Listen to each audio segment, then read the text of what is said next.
Bismillahirrahmanirrahim. Assalamualaikum warahmatullahi wabarakatuh. Selamat sore, salam sejahtera untuk kita semuanya. Om Swastiastu, Namo Buddhaya, salam kebajikan, Rahayu, Salam. Teman-teman wartawan yang saya hormati, sore hari ini kami mengundang untuk menyampaikan berita pertama bahwa Bapak Presiden Jokowi hari ini telah melantik Wakil Menteri Keuangan 2, yaitu Bapak Thomas Djiwandono. Ini kayaknya agak aneh suaranya, biasanya nggak kayak gini sih. Thomas Djiwandono. Pengangkatan Bapak Thomas Djiwandono, aku agak aneh sih manggil Bapak, karena selama ini manggilnya Mas Tommy. Iya, Tommy ya. Berdasarkan keputusan Bapak Presiden Jokowi nomor 45M tahun 2024. Kami semuanya, seluruh jajaran Kementerian Keuangan, tentu mengucapkan selamat datang Tommy, dan selamat bergabung dengan tim Kementerian Keuangan. Kita siap bekerja bersama dalam mengelola sebagai bendahara negara, keuangan negara Republik Indonesia. Tentu tujuannya adalah untuk mencapai Indonesia maju, adil, dan makmur sejahtera. Teman-teman wartawan memahami bahwa pelantikan ini kalau dari sisi waktu, timing, bertepatan dengan proses kita di Kementerian Keuangan sedang menyusun rancangan anggaran pendapatan dan belanja negara atau RAPBN tahun 2025. Kementerian Keuangan ini adalah institusi yang unik karena kami bertugas dan bertanggung jawab untuk menyusun anggaran pendapatan dan belanja negara RUU-nya yang akan diserahkan oleh Bapak Presiden saat ini, yaitu Presiden Jokowi, untuk dibahas dengan DPR. Namun ini adalah untuk APBN tahun 2025 yang akan menjalankan adalah pemerintah Presiden terpilih dan Wakil Presiden terpilih. Oleh karena itu, di dalam mengemban tugas tanggung jawab tersebut, kami Kementerian Keuangan memang harus berkoordinasi, berkomunikasi, terus melakukan kolaborasi terutama dengan Presiden terpilih dan timnya yang beliau tunjuk. Nah, dalam proses inilah kita terus melakukan. Sementara di dalam proses kami menyusun RAPBN, telah dimulai dengan pembahasan pokok-pokok kebijakan fiskal PPKF dan kebijakan ekonomi makro KEM. Jadi KEM PPKF itu telah dibahas dan sudah disimpulkan pembahasan dengan Komisi 11 dan Badan Anggaran. Termasuk di dalamnya pembahasan mengenai asumsi dasar makro yang akan dipakai sebagai landasan perhitungan dan penyusunan RAPBN 2025. Kami terus berkoordinasi dalam proses siklus APBN-nya dalam hal ini, tentu saja membahas, mendiskusikan, dan kemudian mengambil kesimpulan dengan DPR, dan pada saat yang sama berkomunikasi, berkoordinasi dengan tim Presiden terpilih di dalam rangka penyusunan RAPBN 2025 tersebut beserta nota keuangannya. Ini tujuannya adalah agar RAPBN 2025 mencerminkan dan sekaligus sinkron dengan prioritas kebijakan dari Presiden terpilih dan Wakil Presiden terpilih. Nah, Pak Thomas Djiwandono ini sebagai Wamenkeu akan bekerja sama dengan Pak Wamenkeu yang sekarang tentu adalah Pak Suhasil Nasara, dan juga seluruh pejabat eselon 1 yang sekarang ini berdiri di sebelah kiri untuk bisa menjalankan tugas mengelola keuangan negara, menjalankan tugas sebagai bendahara negara bersama-sama kita, dan terus menggunakan instrumen keuangan negara untuk bisa merespons dinamika perekonomian global dan nasional yang akan terus meningkat. Sekaligus juga kita harus mampu untuk memitigasi risiko dari berbagai dinamika tersebut supaya kita tetap bisa menjaga stabilitas ekonomi menjaga dan memperkuat momentum pertumbuhan ekonomi dan sekaligus juga untuk menjaga instrumen fiskal atau APBN agar terus sehat berkelanjutan. Sebagai Wakil Menteri Keuangan 2, Mas Tommy dalam hal ini akan semakin memperkuat kami di Kementerian Keuangan dan di dalam berkoordinasi dengan tim proses transisi ini, di dalam proses transisi pemerintahan ini. Dengan demikian, kita harapkan proses transisi ini akan terus berjalan secara lancar, baik, dan menjaga keberlanjutan dari pengelolaan keuangan negara yang berdasarkan tata kelola yang baik, prudent, akuntabel, disiplin, dan kredibel. Nah, karena Mas Tommy ini sudah menjadi Ketua Tim Gugus Sinkronisasi terutama untuk bidang ekonomi dan keuangan, dan selama ini sebetulnya lebih dari 3 bulan ya Mas Tommy ya, kita terus sudah berkoordinasi secara cukup intensif.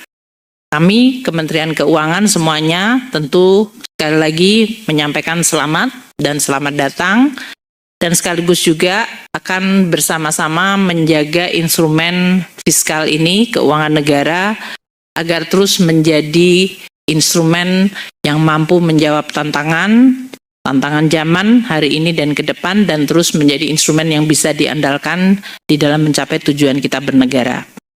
Mungkin demikian yang bisa saya sampaikan. Mas Tommy mau menambahkan? Monggo. Terima kasih Ibu Menteri Keuangan Republik Indonesia, Ibu Sri Mulyani.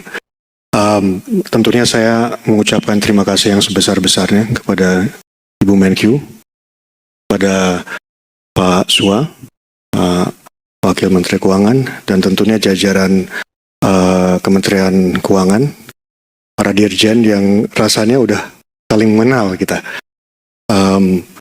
Saya hanya ingin menambahkan apa yang tadi dikatakan oleh Bu Menkyu, bahwa ini menunjukkan sebetulnya konsistensi dari pertama kali kita ketemu sekitar mungkin 3 bulan yang lalu di gedung ini juga.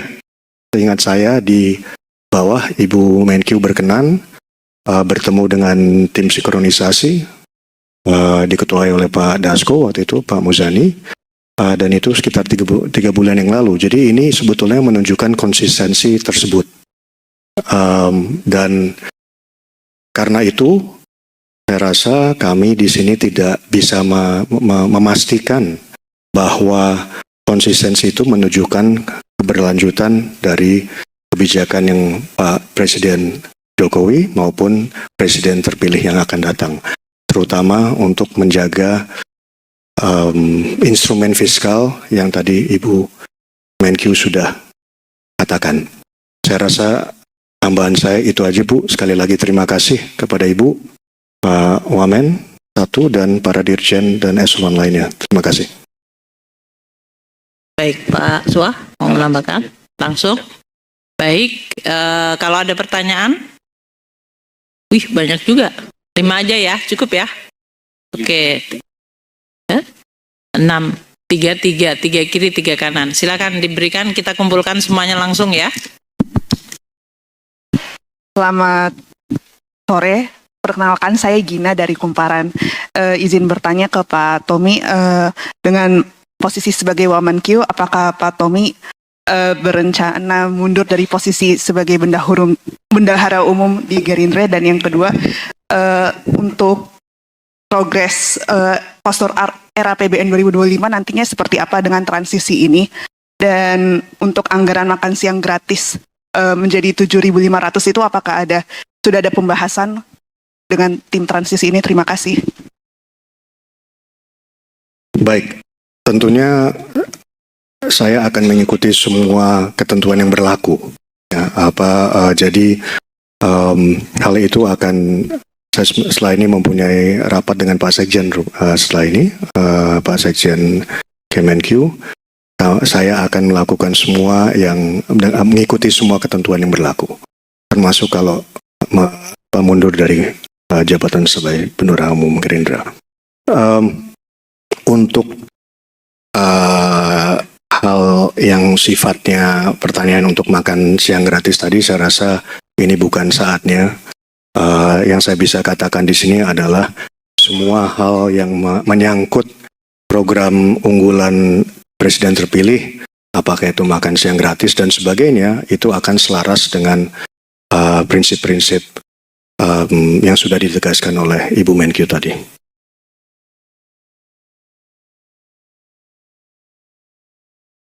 Sebelah kanan dulu. Terima kasih Bapak Ibu, Grace dari Bloomberg News. Pertanyaan saya yang pertama, persisnya nanti seperti apa ya Pak Bu pembagian tugas dan peran antara Wamenkyu 1 dan Wamenkyu 2? Apakah Pak Thomas akan memang fokusnya pada perencanaan APBN 2025 kah atau seperti apa begitu? Lalu kalau boleh menambahkan juga mungkin untuk Pak Thomas, apakah dengan Bapak masuk ke dalam kabinet saat ini di sisa 3 bulan terakhir, ini artinya kedepannya nanti Bapak juga akan tetap berada di Kementerian Keuangan pada saat Presiden Prabowo dilantik setelah bulan Oktober begitu. Dan yang terakhir, kenapa ya Pak akhirnya memutuskan, maksudnya kenapa akhirnya bergabung ke dalam kabinet? Apakah ini artinya kemarin tim transisi yang sudah dibentuk dan sudah berkomunikasi dengan Kemenkyu memang belum efektif dan dirasa lebih baik untuk bergabung saja ke dalam kabinet untuk memastikan transisi dan sinkronisasi ini gitu, kalau mungkin boleh dijelaskan. Terima kasih. Kita kumpulin dulu aja ya. Oke. Kiri lagi 1, and then kanan 1. Ya, sebelah kanan, silakan.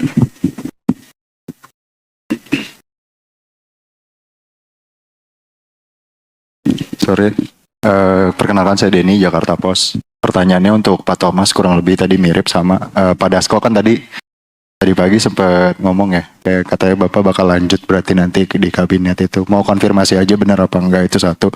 Yang kedua, indikasi soal ini Pak, kayak maksudnya nanti kalau Bapak masuk, apakah program-program Pak Prabowo itu bakal langsung dijalankan dari awal bulan Oktober, jadi dipersiapkan dari sekarang, jadi bulan Oktober langsung jalan, misalkan kayak makan siang atau yang lain-lain itu mau langsung dijalankan atau nunggu tahun depan? Sama udah sih itu dulu aja, terima kasih.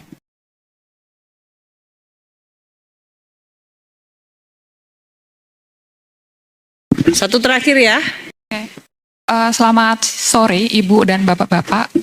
Saya Dian dari DDC News. Ingin bertanya kepada Pak Thomas.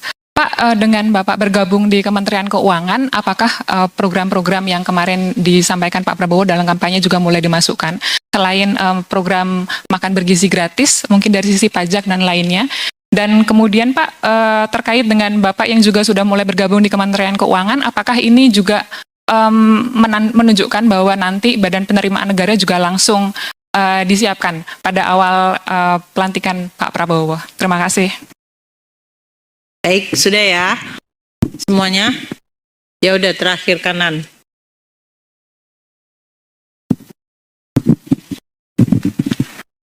Saya Ilona dari Tempo, mau tanya ke Pak Thomas, kurang lebih sama sih soal transisi yang akan diteruskan, nanti gimana tanggapannya? Dan selanjutnya, kapan Pak Thomas dipanggil untuk diberi tugas sebagai Wakil Menteri Keuangan? Dan apa pesan dari Pak Prabowo kepada Pak Thomas? Terima kasih. Oke ya, udah pertanyaan sama semuanya, jadi kayaknya udah nggak ada yang sama. Oke, kita saya mungkin akan mencoba untuk menjelaskan mengenai pembagian tugas tadi yang ditanyakan ya, dan proses. Sebetulnya ini kita juga sudah mendiskusikan dalam artian karena ini adalah sebuah periode transisi. Jadi dengan masuknya Mas Tommy dalam hal ini, kita memang untuk 3 bulan ke depan, yaitu ini tinggal bulan Juli pertengahan, kita semuanya tahu, teman-teman wartawan di sini sangat familiar ya, siklus APBN, kita sedang menyusun APBN 2025. Jadi memang fokusnya untuk Mas Thomas nanti akan ikut di dalam penyusunan RAPBN 2025 tersebut. Ya ini nih sekarang dalam proses tahap penyusunan berdasarkan pembahasan dengan DPR yang kemarin sudah dilakukan. Tentu dengan masuknya Mas Thomas ya di sini akan membuat seluruh komunikasinya menjadi jauh lebih mudah. Kalau kemarin itu kita biasanya mengundang tadi sekaligus menanyakan apakah maksud masuknya Mas Thomas ini karena kita tidak ada hubungan yang bagus. Enggak, justru karena selama ini bagus. Namun dengan adanya di dalam kan jadinya nggak perlu harus ada pertemuan khusus karena sekarang dengan Mas Thomas sudah ada di sini. Sehingga seluruh proses penyusunan APBN yang Anda semuanya tahu bahwa ini akan disusun, ditulis nota keuangan dan RUU-nya dan kemudian disampaikan oleh Bapak Presiden pada tanggal 16 Agustus dan kemudian pembahasan dengan DPR sampai dengan waktu kalau menurut undang-undang sampai dengan Oktober. Tapi karena ini adalah masa transisi bisa saja menjadi lebih cepat. Tapi kita tidak mau mendahului, pokoknya secara undang-undang bisa sampai Oktober. Nah ini yang dengan adanya Mas Thomas menjadi lebih mudah karena berarti komunikasi sudah otomatis terjalin untuk menampung tadi berbagai program-program prioritas yang sudah disampaikan oleh Pak Prabowo dan Wakil Presiden terpilih Gibran dan bagaimana memasukkan di dalam APBN 2025. Nah, untuk itu, tadi untuk beberapa pertanyaan-pertanyaan khusus ya, yang mengenai program, saya harap kita tidak membahasnya dulu di sini, gitu ya. Karena ini kan sedang dalam proses, tentunya supaya nanti di dalam proses ini kita akan terus mengumpulkan berbagai informasi, posisi, sehingga nanti akan dalam bentuk nota keuangan dan RUU yang akan dalam waktu 3 minggu. Teman-teman wartawan cukup sabar ya untuk 3 minggu dan kemudian kita sampaikan. Namun untuk memberikan gambaran seperti yang saya sudah sampaikan di beberapa kesempatan, satu, untuk RUU 2025 itu mengikuti apa yang sudah dibahas di dalam KEM PPKF dengan DPR. Dan saya sudah melaporkan langsung kepada Pak Prabowo. Bapak, ini sudah dibahas dengan DPR, ini formatnya seperti apa Pak Wamen? Jadi defisit antara 2,29 sampai 2,82. Inflasi gross 5,1 sampai dengan 5,5.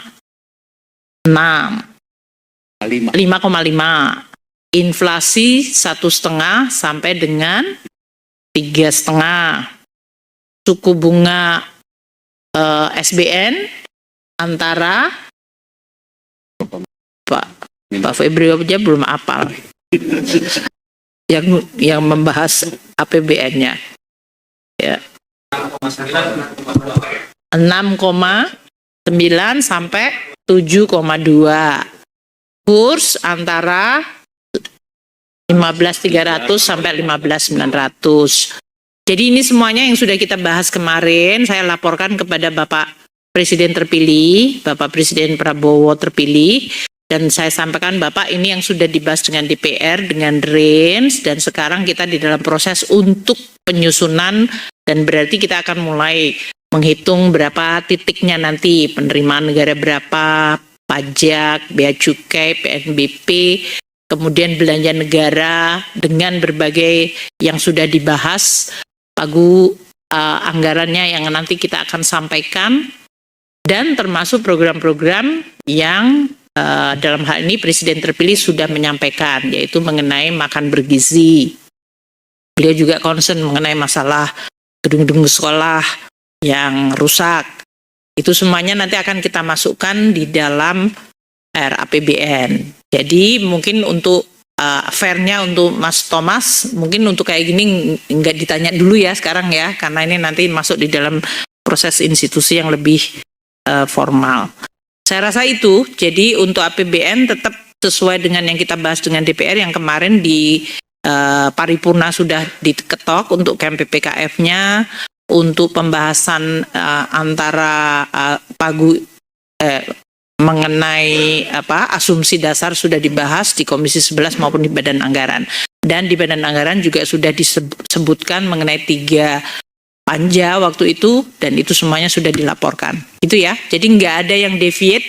Namun proses politiknya saya melaporkan ke Presiden Jokowi, saya melaporkan kepada Presiden terpilih, sehingga proses ini bisa berjalan secara baik. Dan selama ini komunikasi juga baik, dan Presiden terpilih Pak Prabowo fully aware, sangat menyadari mengenai proses penyusunan anggaran ini, dan beliau juga terus mendukungnya. Demikian ya. Tommy, silahkan kalau ada beberapa pertanyaan tadi. Terima kasih Bu Menteri. Saya tadi untuk sebetulnya pertanyaan-pertanyaan yang sifatnya rada pribadi tadi, saya rasa sekali lagi ini bukan tempatnya. Ini kan lebih ke perkenalan dan juga untuk meyakinkan bahwa konsistensi itu sudah dijalin sejak lama antara tim Presiden terpilih dan Kementerian Keuangan. Tidak ada yang lebih, tidak ada yang kurang. Kami di sini 3 bulan yang lalu, kami bekerja hampir 3,5 bulan yang sangat intens dengan Pak Wakil Menteri Keuangan, Ibu juga, maupun para dirjen-dirjen. Ya, ini untuk sekali lagi meyakinkan atau justru memberikan suatu gambaran konkret bahwa konsistensi itu sudah dimatangkan, dan saya rasa itu adalah message paling penting dari saya hari ini. Terima kasih. Baik teman-teman wartawan, terima kasih atas kehadirannya pada sore hari ini. Seperti saya sampaikan, ini adalah untuk memperkenalkan Wakil Menteri Keuangan Thomas Jiwandono kepada teman-teman wartawan. Untuk berkomunikasi dengan kita di Kementerian Keuangan kan teman-teman sudah sangat hafal. Kita punya ALKO, kita juga punya kalau ada beberapa isu tertentu kita biasanya juga melakukan press conference. Jadi segala sesuatu masih tetap berjalan dengan normal, dan ini juga merupakan proses tanggung jawab kita untuk menjaga transisi secara baik, lancar, dan tetap dengan sesuai peraturan perundang-undangan. Demikian. Terima kasih atas kehadirannya. Wassalamualaikum warahmatullahi wabarakatuh.